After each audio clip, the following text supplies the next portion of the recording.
IMF warns that Biden's sanctions on Russia threatens dominance of U.S. dollar.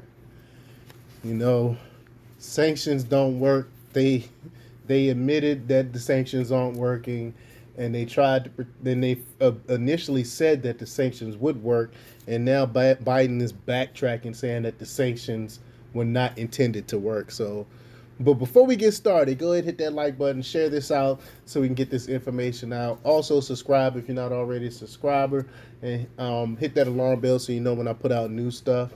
Also, check out my link tree that's in the description. It has a link to my Patreon where I talk about things I can't talk about here, and a link to my merch store where I have Let's Go Brandon t-shirts, I Will Not Comply t-shirts, all types of t-shirts. I also have a link to my mental health coaching and consultation where you can schedule a one-on-one session where I teach you coping skills and how to deal with all this negative stuff that's going on right now. If you're suffering from depression or anxiety, stuff like that, I can teach you different coping skills to deal with that. All right, so let's talk about this news. There's a pressure on the U.S. dollar from entities like the IMF and nations like Saudi Arabia, but how bad is it? It's been reported that China and the Saudis signed an agreement some believe would be the end of the U.S. petrodollar. The U.S. dollar was the currency used in oil trades for the past several decades. Such a deal could signal that the dollar's preeminent status on the world stage. But the globalists may like this development, but it's devastating for the U.S. economy and businesses. This week, First Deputy Managing Director Gita Gopinath of the International Monetary Fund, or the IMF, warned that Biden's spontaneous economic sanctions on Russia may weaken the dominance of the U.S. petrodollar on the global stage. And that's what I've been saying from the get-go. Because by doing this, by sanctioning Russia, all you're doing is pushing them further and further into independence. They already have their own monetary system. They don't need the SWIFT system to send money. And they're also wanting they don't want the U.S. dollars. They don't want it in euros. They want it transferred into the ruble. But Joe Biden and his handlers do it again. They done it again. It's as if they purposely working to bring down America. But that's what I've been saying. I think no one. I mean, can they really be this inept? Can they really be this stupid? Our government, or are they doing it on purpose? And I believe they're doing this on purpose. They are purposely trying to destroy the U.S. economy. They're purposely trying to tear down this country so they can bring in their new world order. Not a new world order. This is the new world order. They're getting rid of the old new world order, if that makes any sense to y'all.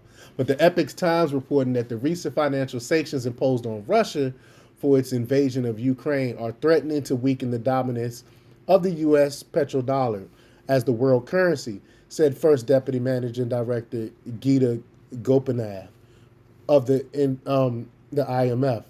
They said this to the Financial Times. Excuse me.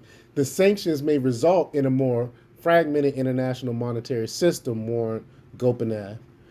She had previously said that the sanctions against Russia would not foreshadow the demise of the dollar as the world's reserve currency, and that the Ukraine crisis would slow growth but not cause global recession. And I knew that was a lie. I mean, I said from the beginning that this would happen.